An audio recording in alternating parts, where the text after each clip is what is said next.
Hello UPSC aspirants, hope you're doing fine. The triple train accident at Balasur in Odisha highlighted the need for safety measures and infrastructure in Indian railways. The areas of concern in railway safety are, the first one is passenger safety from all the crimes inside the railway stations as well as inside the trains.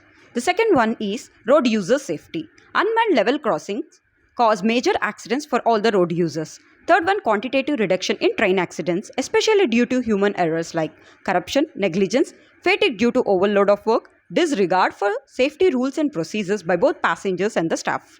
Fourth one, improving asset reliability by reducing infrastructure defects due to poor maintenance, aging, vandalism, sabotage, and natural disasters, and by improving technology in safety aspects like automatic signaling devices, anti collision devices, and electronic interlocking systems in the Indian Railways. Fifth one, prompt rescue and relief operations to reduce mortality rate after accident.